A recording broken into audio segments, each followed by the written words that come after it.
जहाँ तक शिक्षकों के वेलफेयर का प्रश्न है या फिर शिक्षा जगत में जितनी सुधार हुए हैं, अगर उसमें डिटेल में जाएंगे समय लगेगा, लेकिन ये कहना कि शिक्षकों के विरुद्ध है सरकार या उनका ख्याल नहीं रख रही है, सही नहीं है।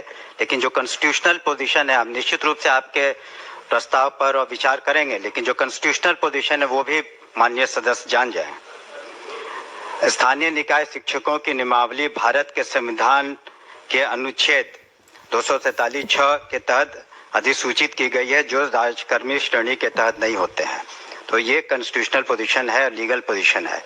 उसके बावजूद भी मैंने कहा कि हम उस पर विचार करेंगे, लेकिन जहाँ तक लीगल पोजीशन है, कॉन्स्टिट्यूशनल पोजीशन की बात है, सरकार उस पर सही है और जो हमारा विभाग है वो भी सही है। किसी को तंग तबाह करने के ख्याल से इस तरह की कोई मंशा नहीं है। हम लोगों ने तो जहाँ तक हो सका है शिक्षकों के हित में सारी कार्रवाइयाँ की हैं। अभी आप देख ही रहे हैं, जो नियुक्तियाँ हो या उनके अन्य जो भी उनके हित के कार्य थे, 2 लाख करीब 50,000 से ज़्यादा जो शिक्षक थे वो तो पास कर चुके हैं सक्षमता परीक्षा में, और वो राजकर्मी का दर्जा पा रहे हैं।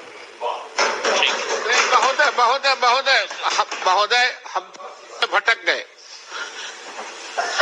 मैं संजीव जी ने भी कहा कि आपने हेडमास्टर बनाया तो उसकी वरीयता को काउंट किया कि नहीं।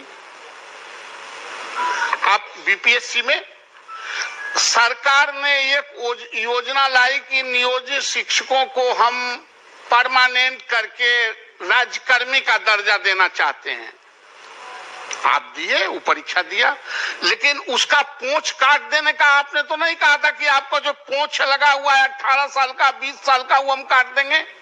और सरकार नियुक्त की थी, चाहे वो जिला में जिला परिषद का हो या कॉर्पोरेशन में हो, जहां कहीं भी जहां कहीं भी नियुक्ति हुई है महोदय, वो सरकार के आदेश पर हुआ है। 60 साल तक आपने उसको रखने का वादा किया इसी सदन में। हम सिर्फ यह चाहते हैं कि जो 18 साल 20 साल से काम कर रहे हैं उनकी सेवा निरंतरता उसमें जुटनी चाहिए। ये यूनिवर्सिटी एक्ट में भी, ये दुनिया में ऐसा नहीं होता है कि एक ही काम कर रहे हैं, हम प्रमोशन के लिए छलांग करने जा रहे हैं बीपीएससी में देकर टेस्ट कराने, तो हमारा पोंछिए काट दीजिए। इसलिए महोदय मैं पुनः यह कहता हूं कि उनकी जो सेवा निरंतरता है उसमें जोड़ी जाए। अनुभव, जितने दिन का अनुभव है, और आज अभी यूनिवर्सिटी सर्विस कमीशन के पूर्व चेयरमैन बैठे हुए हैं और वर्तमान चेयरमैन भी बहाली कर रहे हैं। आप दूसरे कॉलेजों को, एफिलिएटेड कॉलेजों के 10 साल और 5 साल का आप काम करने का अनुभव जोड़ रहे हैं कि नहीं? आप उस पर आप अंक दे रहे हैं कि नहीं? ये दुनिया में ऐसा ही चलता है।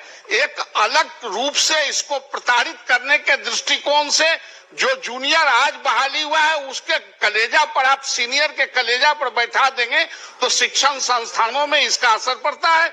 इसलिए महोदय मेरा आग्रह है कि उनका जो अनुभव का लाभ है उसमें जुटे। यह इस पर सरकार क्या कहती है?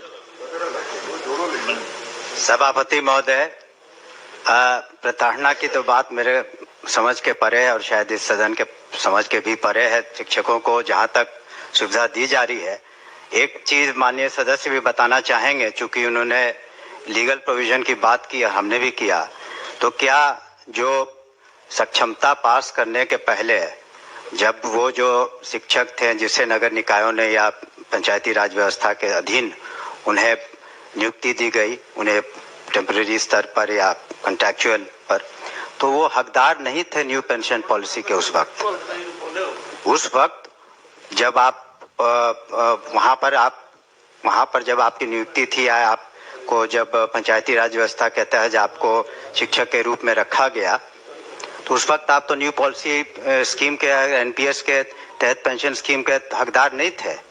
हकदार अब आप हुए हैं अब से, जबकि आप राज्यकर्मी का दर्जा पा लिए हैं तब। तो इसलिए प्रताड़ना की कहाँ से बात हो रही है? वो तो उनके सुविधा के लिए हम लोग ने सक्षमता परीक्षा की और उसको हम लोगों ने राजकर्मी का दर्जा दिया।